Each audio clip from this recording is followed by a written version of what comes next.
បងប្អូនអ្នកគ្នានៅកន្លែងមួយនេះគឺជាជំនាញឯកទេសដែលយើងត្រូវតែរៀនសូត្រដែលគេដាក់ក្នុងនឹងគេដាក់ថាបើសិនជាយើងច្បាស់អីមួយគឺយើងត្រូវចាប់មួយនឹងឲ្យច្បាស់ដូចបើសិនជាយើងលក់ផលិតផលតាក់ទងទៅនឹង skin care គឺយើងត្រូវយល់ពី skin care នឹងឲ្យច្បាស់ជាងភ្ញៀវរបស់យើងបើសិនជាយើងលក់ផលិតផលដូចជាលក់តាក់ទងទៅនឹងខោអាវយើងត្រូវស្គាល់តាក់ទងទៅនឹងខោអាវនឹងឲ្យខ្លាំងជាងភ្ញៀវរបស់យើងបងប្អូនអ្នកគ្នាហើយនៅក្នុងនេះគេដាក់ទៀតបងប្អូនអ្នកគ្នាបើសិនជាយើងស្គាល់បើយើងលក់ឡាននៅកន្លែងហ្នឹងគេដាក់បើសិនជាយើងលក់ឡានយើងត្រូវស្គាល់ពីគ្រឿងឡាននឹងឲ្យច្បាស់បាទអូខេតើបងប្អូនអ្នកគ្នាឥឡូវគឺយើងមកអាននៅចំណុចទី1ដែលគេនិយាយតាក់ទងទៅនឹងជំនាញឯកទេសអញ្ចឹងចង់ដឹងថាជំនាញក្នុងការឯកទេសហ្នឹងគេនិយាយពីអីខ្លះតើបងប្អូនចំណាយពេលវេលាដ៏មានតម្លៃរបស់បងប្អូនមកស្ដាប់ការអានសៀវភៅរបស់ខ្ញុំតែម្ដងបងប្អូនអ្នកគ្នានៅវីដេអូមុនគឺយើងបានអានហើយតាក់ទងទៅនឹងមេរៀនដែលមានចំណងជើងថាបុកគ្រឹះជំនាញទេពទាំង4អញ្ចឹងបងប្អូនចង់ដឹងថាចំណុចទាំង4ហ្នឹងគេមានអីខ្លះយើងមកអាននៅចំណុចទី1សិនបងប្អូនអ្នកគ្នានៅចំណុចទី1ហ្នឹងគេដាក់ថាជំនាញឯកទេសអញ្ចឹងខ្ញុំមកដឹងថាជំនាញឯកទេសហ្នឹងគេទៅសេអីខ្លះហើយយើងត្រូវរៀនអីគេខ្លះទេបងប្អូនអ្នកគ្នាអញ្ចឹងយើងមានតែការអានទេទើបយើងដឹងថាលទ្ធផលបែបណាបងប្អូនអ្នកគ្នាអញ្ចឹងយើងកុំឲ្យខាតពេលយូរហើយវីដេអូនេះអត់វែងទេអ្នកទាំងអស់គ្នាខ្ទង់មិនក្រោមពីនិយាយទៅមិនលើសពី5នាទីទេបងប្អូនអ្នកគ្នាព្រោះវាតិចដែរបងប្អូនពេលអញ្ចឹងយើងអាចនេះបើសិនជាប្រឡងវិញគឺយើងអាចទៅសេចេញតែម្ដងបងប្អូនអ្នកគ្នាអានហើយគឺចូលប្រឡងគឺដឹងតែបុកហើយបងប្អូនអ្នកគ្នាអើយតោះចឹងកុំឲ្យខាត់ពេលយូរយើងអានតែម្ដងចំណុចទី1ជំនាញឯកទេសលោកអុកញ៉ាបណ្ឌិតកឹមហៀងអគ្គនាយកក្រុមហ៊ុនខ្មែរ Real Estate ធ្លាប់លើកឡើងថាអ្នកលក់ដែលគ្មានចំណេះដឹងលើផលិតផលយកលុយភ្ញៀវមិនបានទេនៅក្នុងការលក់ជំនាញទី1ដែលអ្នកត្រូវតែចេះមុនគេនោះគេជំនាញឯកទេសពាក់ព័ន្ធជាមួយនឹងអ្វីដែលអ្នកកំពុងតែធ្វើ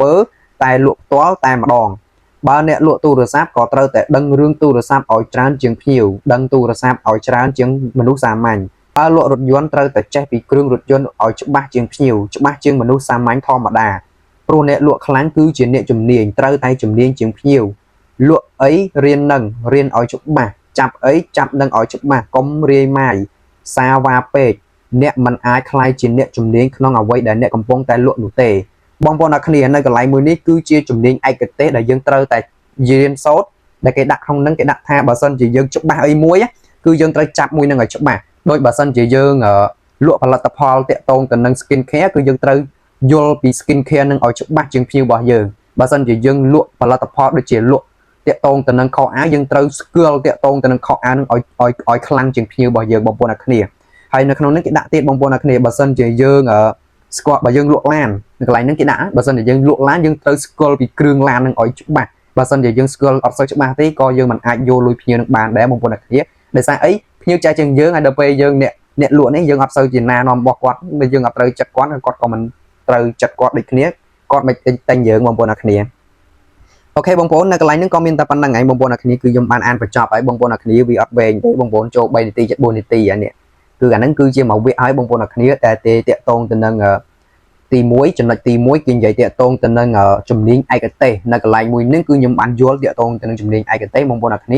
ាកន្លែងមួយហ្នឹងបងប្អូនបើសិនជាបងប្អូនត្រូវរៀនអីគេមួយហើយបងប្អូនត្រូវរៀនវាឲ្យច្បាស់ព្រោះនេះគឺជាជំនាញឯកទេសរបស់បងប្អូនទាំងអស់គ្នាបើសិនជាបងប្អូនជំនាញខាង advertising បងប្អូនត្រូវតែចាប់ត្រូវតែចេះ computer ខ្លះបើសិនជាបងប្អូនយើងអត់សូវចេះទេគឺយើងមិនអាចធ្វើការបានទេហើយបើសិនជាបងប្អូនលក់ឡានលក់អីក៏ដោយបងប្អូនត្រូវតែជំនាញនៅលើអ្វីដែលយើងកំពុងតែធ្វើហ្នឹងជំនាញឲ្យខ្លាំងជាងគេខ្លាំងជាងមនុស្សធម្មតាដែលគេធ្វើហ្នឹងបងប្អូនអ្នកគ្នាហើយជំនាញមួយទៀតគឺឲ្យច្បាស់យល់វាឲ្យច្បាស់ជាងភ្ញៀវរបស់យើងបើសិនតែយើងស្គាល់សារអីគឺយើងមិនអាចទៅមុខបានទេបងប្អូនអ្នកគ្ន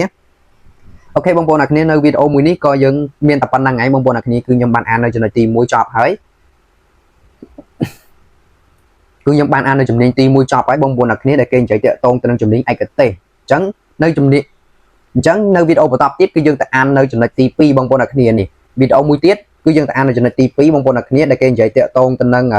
ជំនាញបិទការលក់អញ្ចឹងសម្រាប់បងប្អូនយើងចង់ដឹងថាជំនាញក្នុងការបិទការលក់របស់យើងណានេះសម្រាប់បងប្អូនយើង live ផ្ទាល់អីយើងអត់ចង់នេះអានេះនៅកន្លែងមួយនេះគឺសំខាន់សម្រាប់បងប្អូនយើងដែលគាត់ធ្វើការ live ផ្ទាល់លក់ផលិតផលណាយើងចង់បិទការលក់តែយើងត្រូវធ្វើម៉េចដើម្បីឲ្យលក់របស់យើងមានដំណើរការល្អហើយចំណេញបានផលអញ្ចឹងណាបងប្អូនអ្នកគ្នានៅកន្លែងហ្នឹងគឺបងប្អូនអាចស្ដាប់បានបងប្អូនអញ្ចឹងយើងទៅអាននៅចំណុចទី2នៅវីដេអូបន្តទៀតហើយវីដេអូមួយនេះក៏មានតែប៉ុណ្ណឹងបងប្អូនអ្នកគ្នាយើងអាននៅចំណុចទី1ចប់ហើយជំនាញឯកទេសអញ្ចឹងយើងជួបគ្នានៅវីដេអូបន្តទៀតបាទជម្រាបលានៅត្រឹមហ្នឹងបងប្អូនយើងជួបគ្នានៅបន្តិចទៀតនេះយើងជួបគ្នានៅវីដេអូបន្តទៀតនៅចំណុចទី2ដែលគេនិយាយតាក់ទងទៅនឹងជំនាញបិទការលក់អញ្ចឹងខ្ញុំក៏អត់ដឹងដែរថាក្នុងនឹងគេទៅសេអីខ្លះ ហើយយើងត្រូវរៀនសូត្រកន្លែងនឹងអីខ្លះតោះបងប្អូនទៅអានទាំងអស់គ្នានៅចំណុចទី2បងប្អូនអញ្ចឹងវីដេអូមួយនេះក៏មានតែប៉ុណ្ណឹងបងប្អូនជម្រាបលាបាយបាយ